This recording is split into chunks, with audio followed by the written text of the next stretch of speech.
Well, good morning, and welcome to Advanced Language Patterns. I'll be your happy leader for the next 3 days of the training. And first, I'm going to tell you a little bit about myself and how I came to be here. My name is Tamara Andreas. I first got involved in NLP in the late 70s when I was in high school, and of course, my older family member, Connie Ray Andreas, and her husband, Steve, brought home this exciting new material to our family. And then officially I got involved in the mid-'80s and started training in the late '80s with NLP. In addition, I have co-authored the book Core Transformation with my sister, Connie Ray. How many of you are familiar with that material? So pretty much everyone. And so I won't go into great detail with that, but that's certainly been an exciting part of my experience with NLP, just because of the depth of transformation that people experience. So I've been involved with NLP primarily in the area of personal transformation, both in terms of seminars as well as one-on-one client work. In addition, recently my husband, Kevin, has a sales rep company, and so I've had a chance to try out my communication skills in that arena as well and get a bit familiar with his business. And almost 2 years ago now, Kevin and I had a baby boy.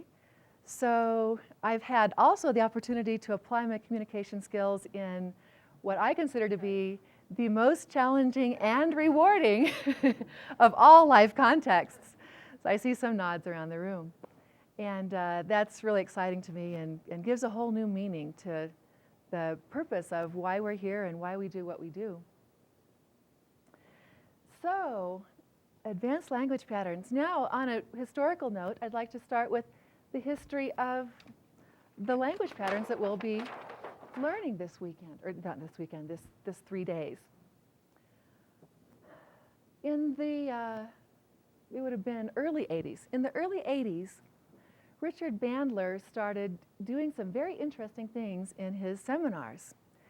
He would, after a while, of course, get bored with whatever subject he was teaching, and he would decide to just try out whatever his new thing is on the hapless participants who were in front of him. And so he said, okay, who here has a limitation? And somebody would raise their hand, I do. And they'd stand up, and he'd ask that person 2 or 3 just really bizarre sounding questions. And then pretty soon they'd be saying, oh, it's not a problem anymore. And people were looking around like, what just happened? And this, of course, got the attention of all the other leaders in the field of NLP.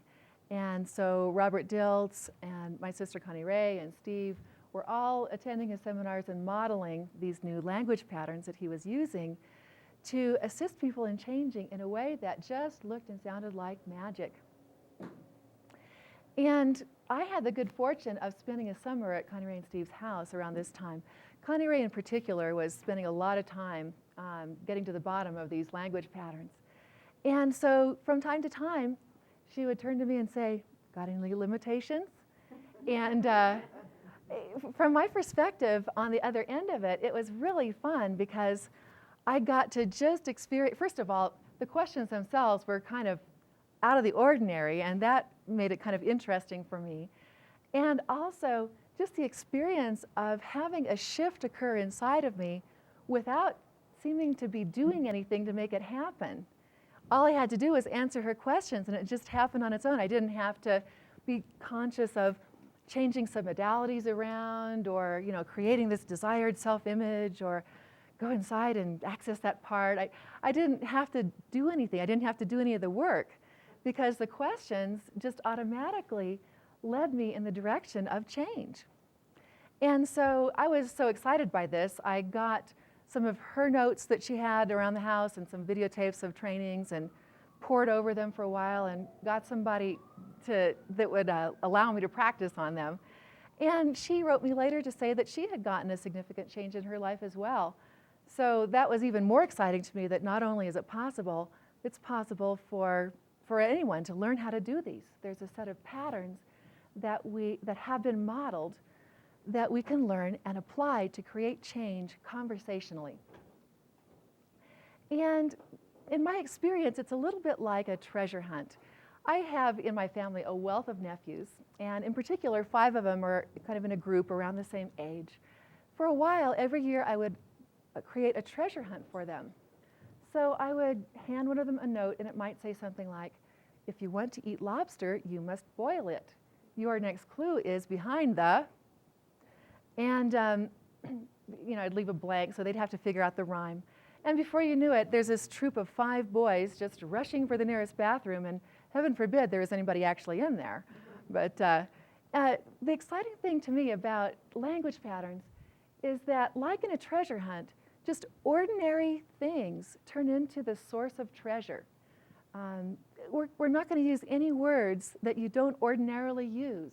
We're not going to teach you some new vocabulary or anything. It's all stuff that you've used before. And yet, by putting them together in a certain way, with certain filters, they become the source of treasure, i.e. change for you and your clients, and friends and coworkers and whoever else you're around. So, and the other thing about it too that's like a treasure hunt is that sometimes it really is going from one clue to the next, as you'll see when we start putting it together. Now, one wonderful thing about these patterns is, how many of you have had the experience of, well, I learned this great NLP pattern, but now who am I going to use it with? I can't just go up to people at work and say, okay, go inside, or make a desired self-image, or whatever it is. However, with language patterns, because it's conversational, it's skills that you can apply in any context in which you speak. So, in fact, you can use language patterns to take everything else you've learned in NLP and figure out how to use them conversationally with people. So, for that reason as well, it's very exciting. Now, language patterns are not just about language. It's a full body experience. So one way in which it is a full body experience is that if all we looked at were just the words that people say and that you say back, then we would not be able to have an effect on their experience. What we're paying attention to instead is the relationship between language and internal experience. So how do the words that a person uses relate to internal images, sounds, feelings, behaviors, etc.? And it's that relationship between the two that is the key to making these language patterns effective. That's why they work, is that it deals with that relationship. Then, in addition, it's not just about language in the sense that when we deliver language patterns, using our whole body for effectiveness is very important. So if I just say the words, okay, so now allow that picture to become brighter, versus, all right, now allowing this picture to become brighter, right? There's a difference in terms of how you would respond based on my tonality and facial expression and posture and how I'm breathing and the whole works. So you've already experienced that with other NLP patterns. It's extra true here because with advanced language patterns, you're not going to be instructing the client on what to do. So the whole thing needs to be conveyed with both your verbal and nonverbal communication in a conversational way. Now, with other NLP processes, typically you have a step-by-step procedure to follow, right? And sometimes even a pretty good script that tells you what to say with, of course, some modifications that you can use to get the desired result, correct? Now, because most processes are very structured that way, they have built into them a step for ecology. So on 6-step reframe, you're checking for objections. On the swish pattern, you're looking at the desired self-image and you're determining, is there any hesitation or objection to becoming this person? So each NLP process that you've learned has an ecology step built in.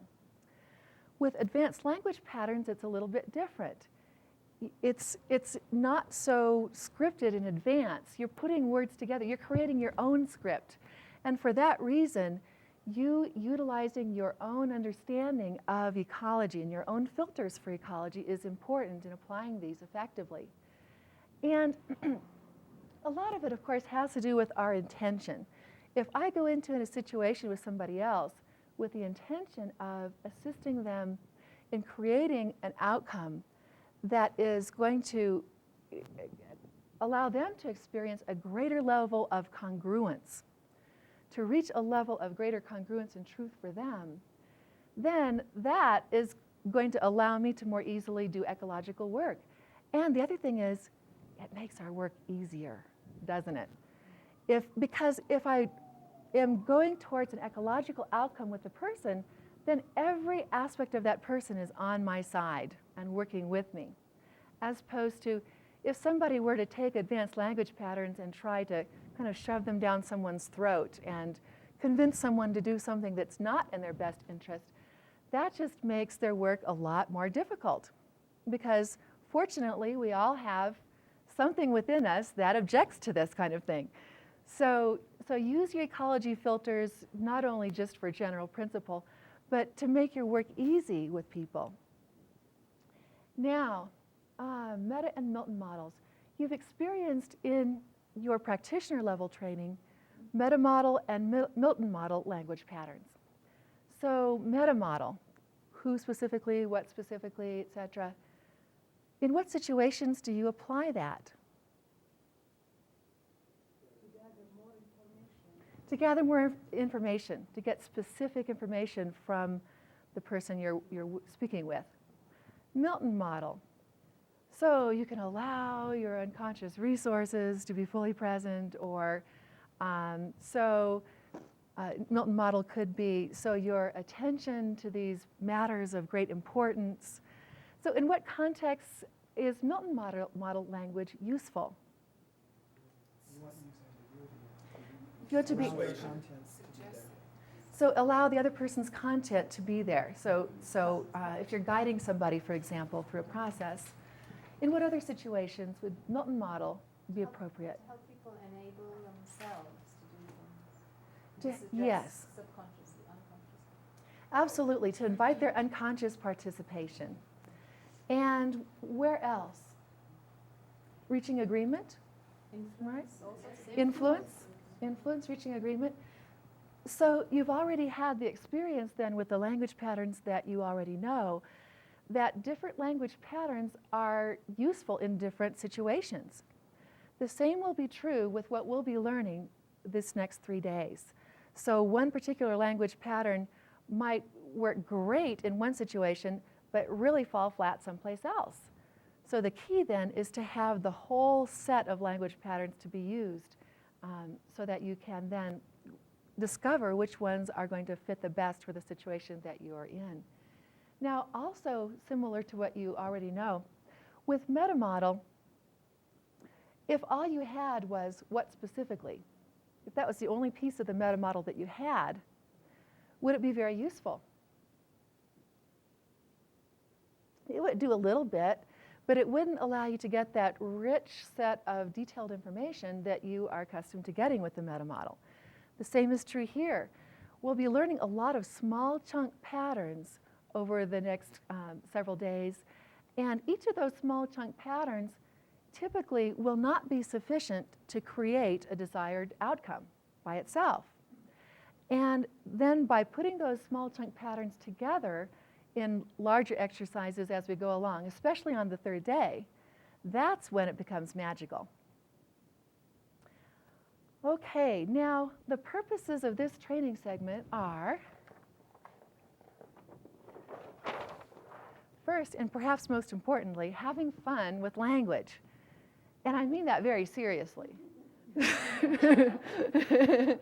It is important to have fun with it, because the more fun you have, the easier it'll be to continue practicing on your own and get better and better at acquiring these skills. So feel free to let yourself be in a sandbox kind of modality, thinking of my son Liam. Now, second purpose is using language to support your outcome in all of your verbal communication. So using words to assist you rather than tripping you up when you're going for any outcome.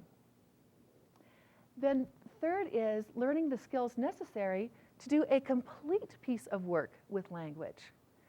And so that's kind of exciting that we can put these pieces together to create a complete piece of change from beginning to end without ever telling somebody, okay, close your eyes, or all right, now what are the submodalities, or anything like that. So to conversationally do a complete piece of work. Now, I phrased it this way: learn the skills necessary to do a complete piece of work. You may or may not, in 3 days, acquire those skills to the extent that you complete a piece of work in here in the 3-day time.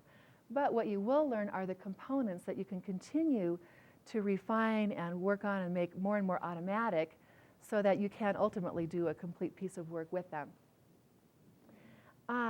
And then lastly, applying these skills in more than one context.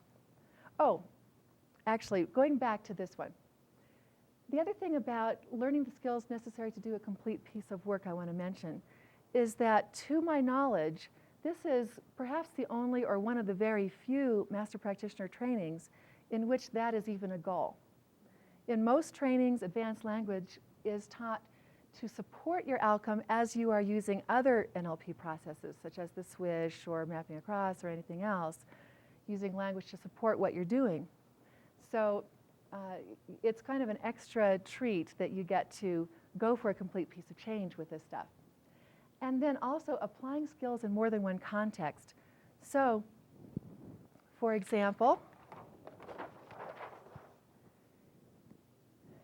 in business, you could apply language skills in sales or marketing, doing business training, management, negotiation, any other business context that involves communication.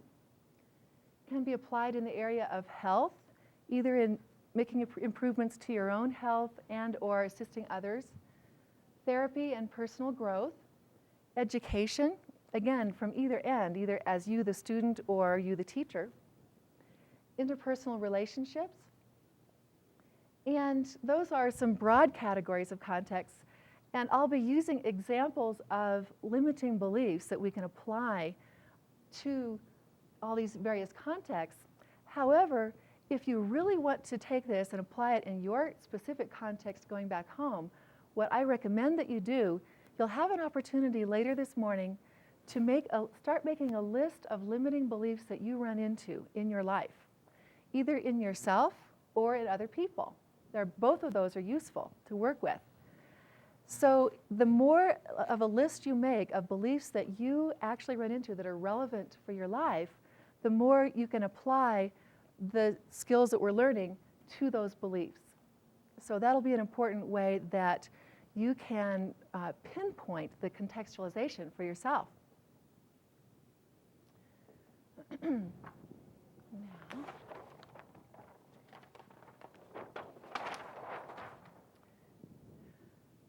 so with language patterns, we're primarily looking at the structure of beliefs and how to change them.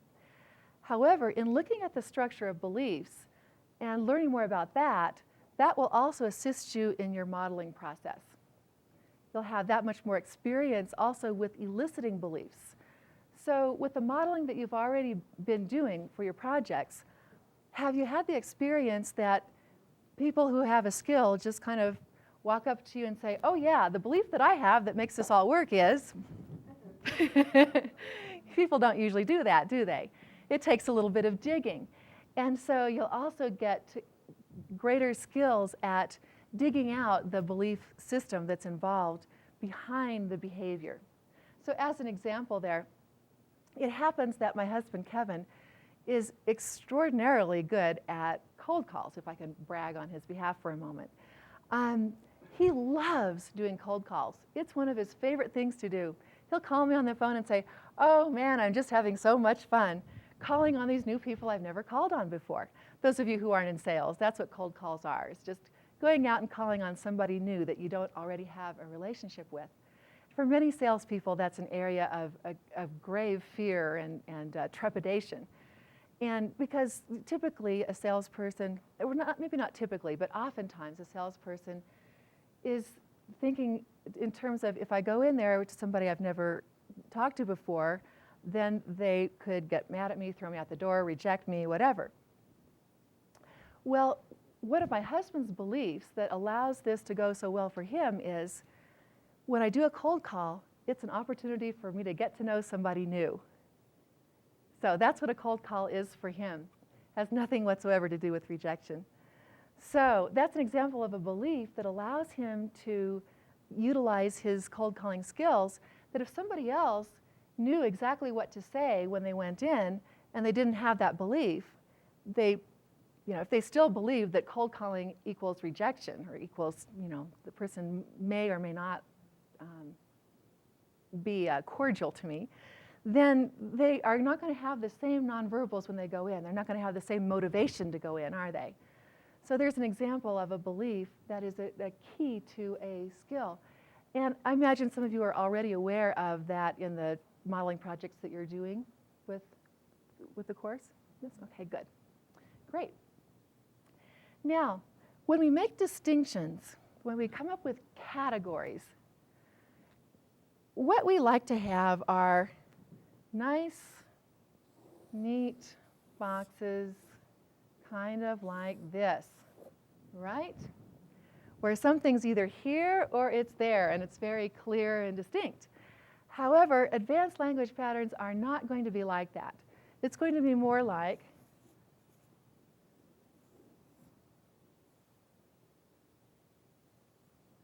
that.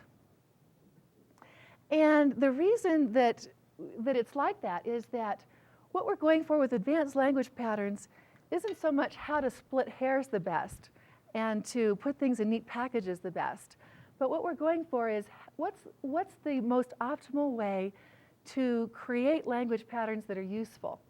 And so if there's one useful way to look at language that generates really good patterns that create change, and then if there's another way to look at language that creates really useful patterns that have some overlap with the first one, that's okay with us, as long as they're both useful. And so as we go along, I'll make some comments sometimes about how this particular pattern is a special case of this larger pattern, or this pattern overlaps some with this one. Sometimes a language pattern can be considered to belong into two different categories at the same time. And that's all okay, because the point of this is just to generate lots of useful patterns. Now, the next thing is, how many of you are not native speakers of English? Okay, a few. And so I just wanted to mention, first of all, that bravo for, for attending a training in something other than your native language. And if you're not a native English speaker, just give yourself a little extra slack. So feel free to ask me questions to slow me down a little bit if you don't catch something, or to catch up with me on a break would be another way to clarify something. And just have an understanding of yourself that it may take you a little bit extra time to fully allow these to sink in, and then to also translate them to your native language. It's an extra step to do as well. Since I guess 3 of the 4 coaches are not native English speakers either. I presume Jennifer is? You are, but the other 3 are not. So they can, of course, also give you some tips on what they did to apply language patterns to their native language. Okay. Now, you'll notice that the sequence in your notes is different than the sequence that we're going to follow in the training room. The reason for that is that for training purposes, it's most useful, we found, to alternate small chunk exercises with larger chunk exercises. It just kind of is nicer for the brain. It's a little kinder to the gray matter to do it that way. Whereas in terms of organizing your content in your notebook so that it's a useful reference to turn back to later on, we wanted to put all the similar material together so that it's organized in a logical fashion. So all the sleight of mouth patterns are together, all of the presupposition work is together, etc. So that's how that came to be. Now I want to give you kind of a big picture. How many of you really like to have a larger roadmap to look at before getting into the left and right turns? Okay, useful thing. So let me give you that larger roadmap.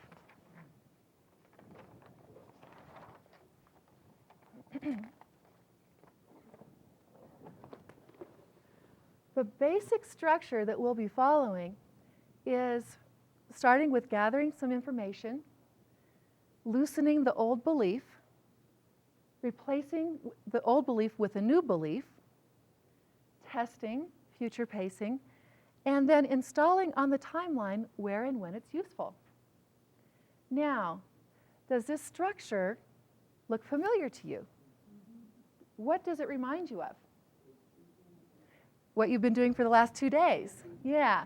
So the structure of changing a belief hasn't changed.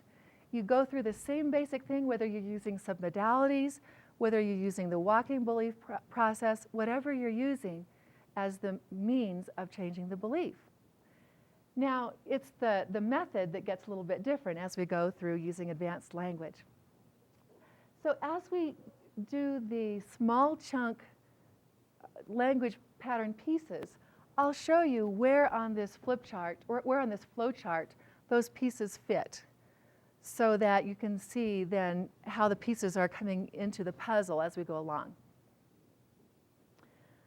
Okay, now, a couple of examples of using advanced language patterns.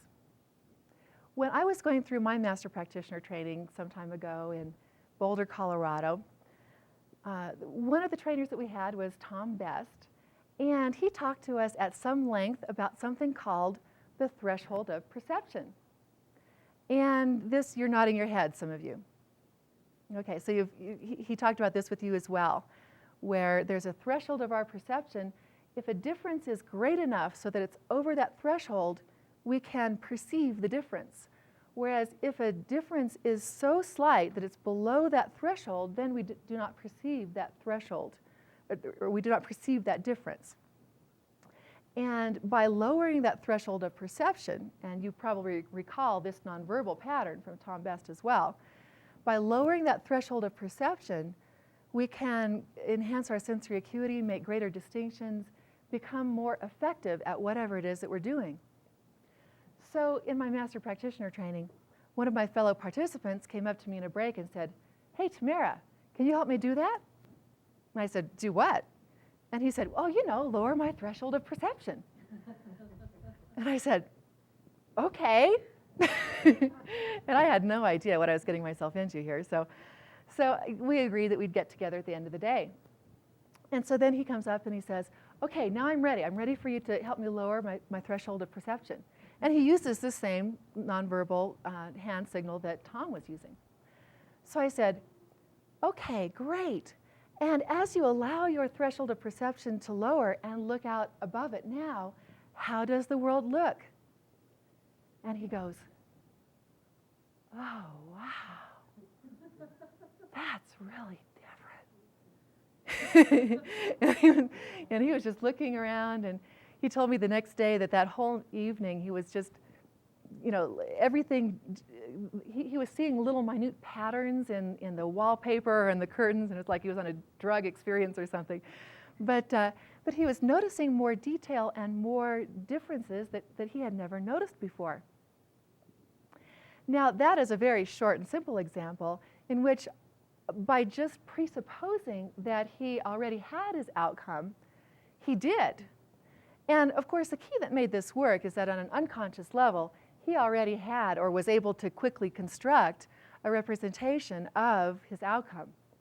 So that's not always the case. Just doing one quick language pattern doesn't always create the outcome, but sometimes it does. So another example. One time when I was back at home, I lived in Ohio at this time when I was first learning these patterns. A friend of mine called me on the phone, and coincidentally, he was a salesperson who had some trouble with cold calling. And so he called me up on the phone, and he said, "Okay, I've got this person I'm supposed to go and do a presentation for, but it's just hard to make myself do it." And I said, "Okay, so this person we'll say is Fred. So you have some hesitation about calling on Fred, who you've never called on before. Now, who is somebody else that you call on that you feel really excited about calling on?"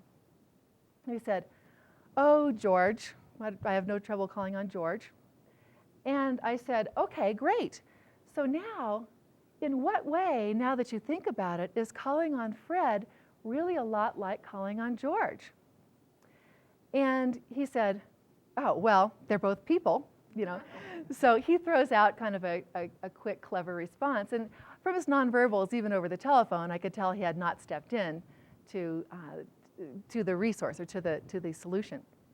And so I said, okay, well, in what other way is calling on Fred actually just like calling on George, now that you think about it in this way? And so he kind of chuckles and he goes, well, I guess, well, they're both in the same industry, you know, they're both work in the same kind of situation, and they're at the same position in their companies. So I could tell we were making some progress, but it didn't sound as though he was congruently there yet. So I just kept asking him, so how else are they the same? Until finally he was saying, you know, it does seem like it's going to be kind of easy to call on Fred. So there's an example of using some language patterns where I never asked him to do an NLP process, and yet he got the result. Now, if you step into what if you were this friend of mine? And what if you had a situation that you initially had some trepidation about, and there was another situation in which you felt confident, excited, etc., resourceful. And then I say, so in what way, now that you think about it, are these two situations really very much alike? Notice what happens in your experience in response to that question. And what NLP process does this remind you of?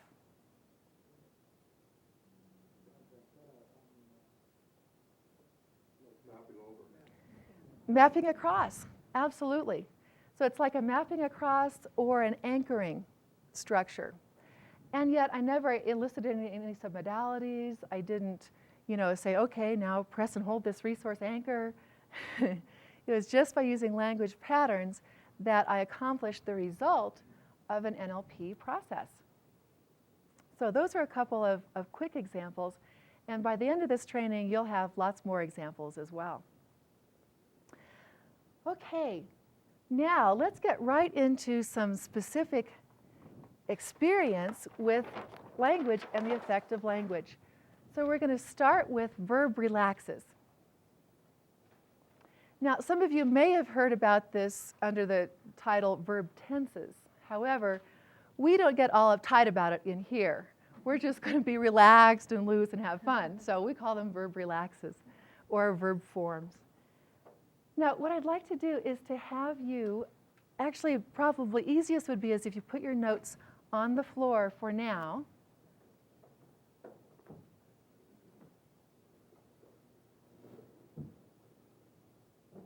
Okay. And what I'd like for you to do is I'm going to say a number of sentences. I'd like for you to try it on as though you were saying the sentence. And notice what experience goes with it for you, what internal images, sounds, feelings, what are the submodalities of your experience? And how is one set of words different from another in terms of that experience? So first, I danced. I danced. If you were saying those words, what experience goes with it? I dance. I dance. I will dance. I will dance. Okay? So go ahead and come back to the present moment here. How were those experiences different from each other?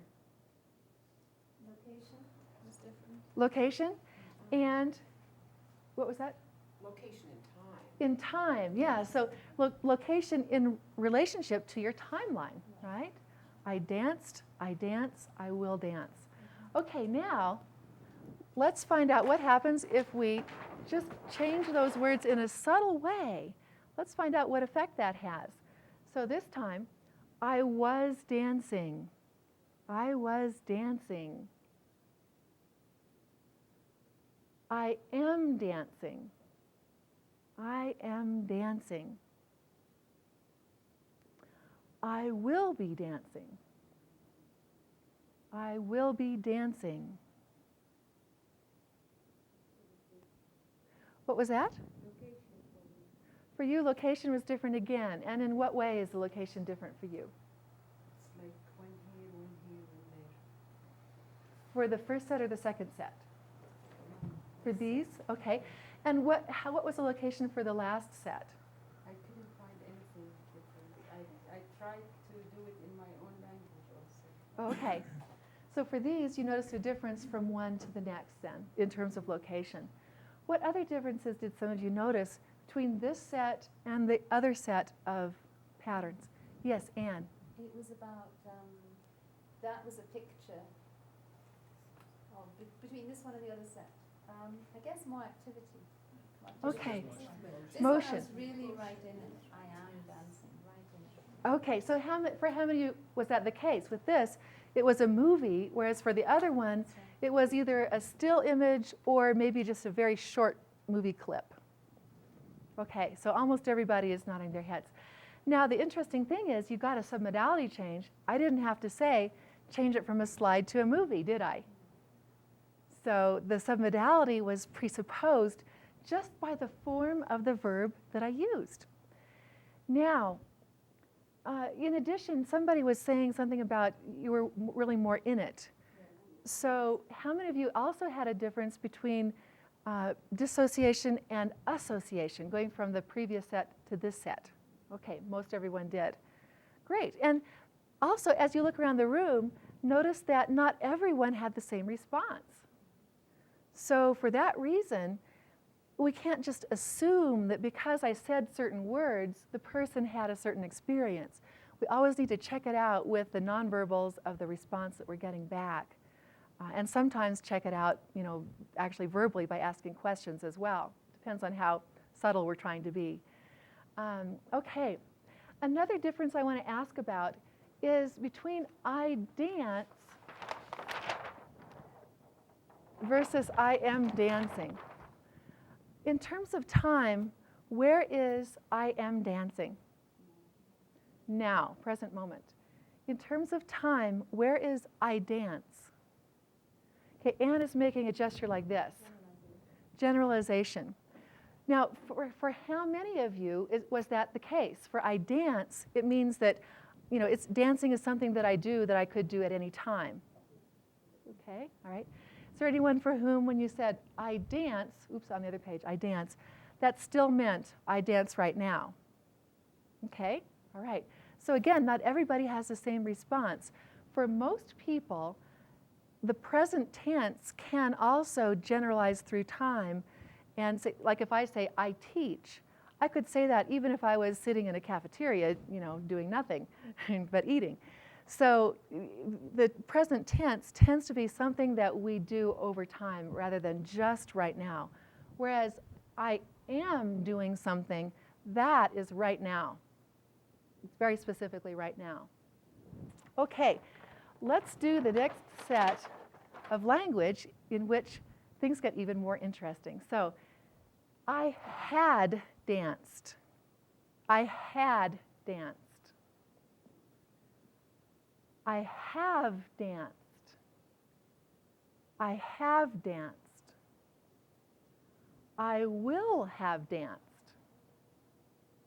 I will have danced. So let's start with I had danced. What time frame or time frames is involved there? The past certainly involves the past. And yes, there's a stop on it. Okay, so there's a point in the past in which I completed the act of dancing. I finished dancing. Exactly. So with I had danced, it involves more than one point in time. Here's the present. I had completed the act of dancing. Now, what about I have danced? Where does that exist in time? The past and still in the present. Now, is it necessarily in the present? No. Okay. So a nice thing about this pattern is So I have danced at some point in the past, and it may or may not continue into the present and or the future. So it may or may not continue. So if you think about it, where is this experience useful?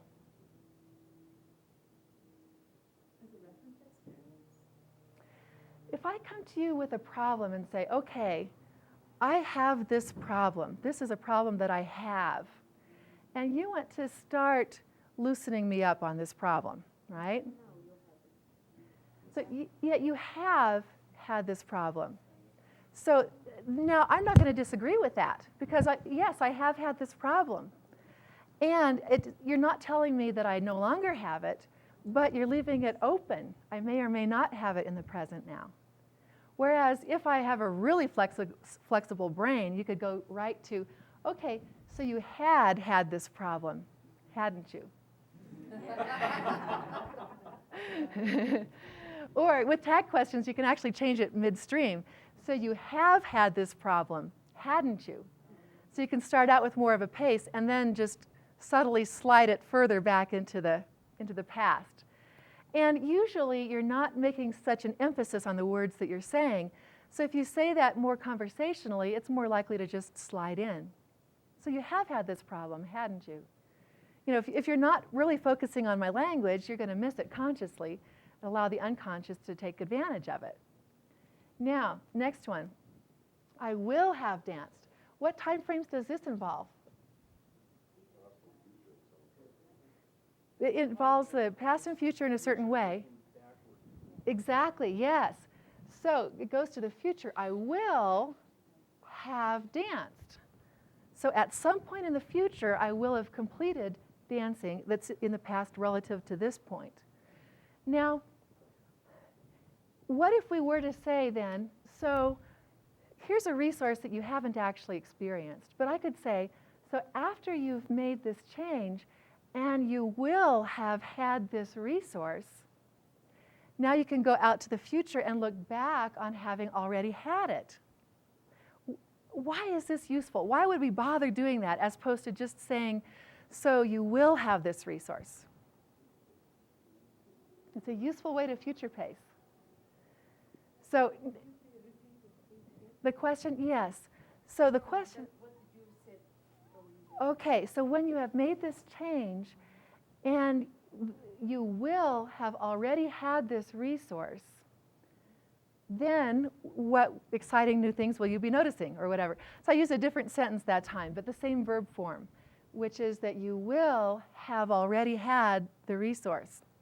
Now, let me give you an experience of how this matters. So I want everyone to think of something that you know absolutely you can do. It doesn't have to be any big deal. It could be tying your shoes. What's something you totally know you can do it? Okay, great. Great. Now, everybody think of something specific. How do you know you can do it? You've done it. Absolutely. So if there's something that I'm really convinced I can do, it's because I've done it before. It's in the past. So that is why it is important to be able to, even with something I've never experienced before, to think about what it'll be like when I will have experienced it. So I can go out to where I can look back into the past and see having done it in the past. Okay? That's how these things can be useful. It just makes it all the more easy to step into those resources that we want to be associated in if we have a past representation of them. Okay, some more fun ones that involve more than one point in the timeline. Having danced, I then went out and had some tea. Having danced, I then did something else. So here, just notice where you go in time. Having danced, I then did something else. It's like presupposing that you've done this thing and you're doing something else. Yes. So you go back into the past, you have already danced, and now you're focusing forward. But the thing you have done is back there, right? So having already solved this problem, what were some of the things that you did next? Or you could do it in the future. So having already solved this, what will you be looking forward to? So this, not only do you go back, complete it, and then look forward, but you're really focusing so much on the future that the thing in the past is like very much assumed, isn't it? Okay. Having danced, or I did such and such, or having danced, I will do such and such. So having danced, I will do such and such. Either of those can work. I hope to dance. What time frames are involved here? And present, yes. So I now hope to dance in the future. I plan to dance. I expect to dance. Or we can also put all this into the future. So I will be planning to dance. So, or I have been planning to dance. So those are other ways of putting that into different time frames. I was glad to have danced.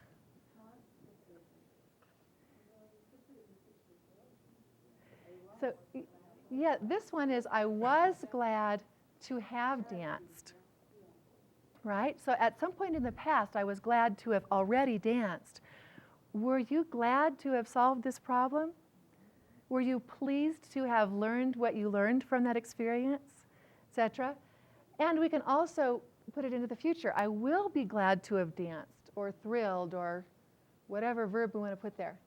So I will be excited to have learned these patterns. Okay? So again, more than one time frame. Tamara, I was thinking with the past, you could have the past and the future, couldn't you? If you associated someone into the future, you could then say, and you might say to yourself, I was glad to have danced. Yeah, you can do that. This is a way to do it conversationally. Right. So here you're doing the same thing. It's just that you don't have to say, okay, now step into the future. And now were you glad to have danced? So we're accomplishing the same thing as that by saying, so will you be glad to have danced? Okay, so you're absolutely right that that is the structure of what we do here. Okay, now again we can add tag questions and we can change the time frame in the tag questions if we want, haven't we? So it's not linguistically correct, by the way, but it's typically when people speak in any language, they're not using perfect grammar anyway. So we may as well make our grammatical mistakes to our advantage. So this has been a problem, hadn't it? And things like that. So that changing the time frame in the tag question itself is another way to just slide in an extra something to make the resources easier to experience and the limitations seem more and more distant in the past.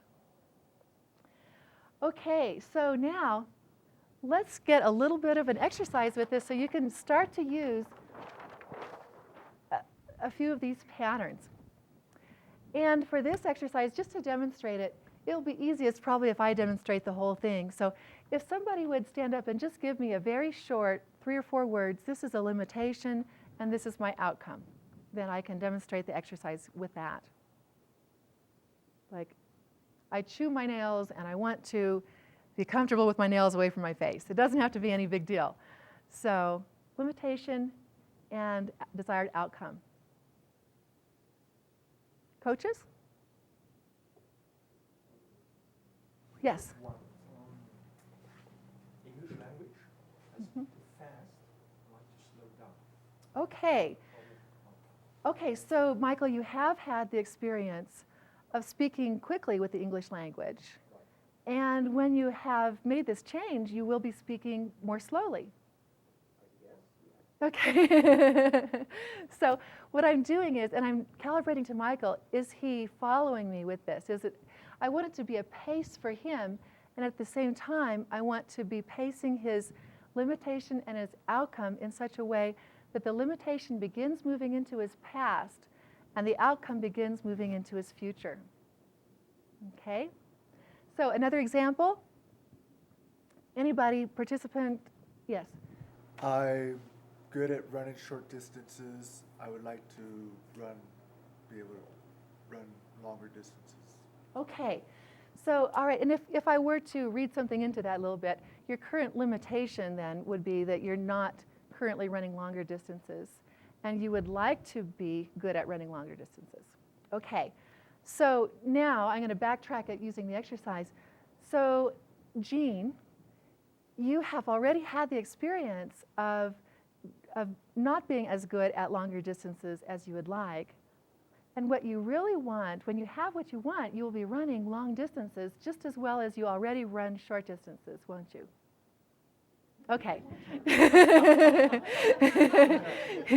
Can't resist those tag questions. And at the same time, I'm phrasing it in a way to match his outcome and what he wants. So it's hard to argue with, well, when you have what you want, this is how it's going to be, because he just told me what he wants. I'm just making it a little bit more associated onto his timeline than he had it, right? So let's go ahead and in groups of 3. Now I demonstrated both what person B does and person C does. I backtracked the problem into the past, and I also backtracked the outcome into the future. So if you're doing a group of 3, you can split that up and have a little division of labor, and that will give you a little less to concentrate on at a time. Yes, Paul. Is this somewhere in our notes? Yes. All the exercises that you'll be doing, I believe, are going to be in your notes. This is on page 21. Groups of 3, and let's just take 6 minutes total. And just rotate as many times as you can during that 6 minutes to get as much practice with it as you can during that time. Now also, as you're doing this, as with all the exercises in here, calibrate to the response of the person who gave you the limitation and the outcome. Calibrate to how they're responding.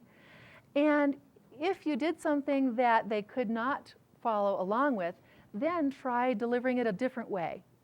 And so if you don't get the response you want, try a little differently until you are backtracking it in this manner and the person is accepting your way of backtracking. In other words, they're not saying, if I said, for example, okay, so Michael, you had the experience of speaking English quickly. So it's completed in the past. He's nodding, so he's very flexible and he's right with me. But some people, if I said that too, they would be saying, well, wait a minute, I still have this problem. So go as far as you can. See how far you can go, that the person will be flexible enough to go with you. And if you go too far, then back off a little bit and say, okay, so you have had this experience then, haven't you? Okay. Now we'll take again about 6 minutes and just have fun and explore language patterns with backtracking.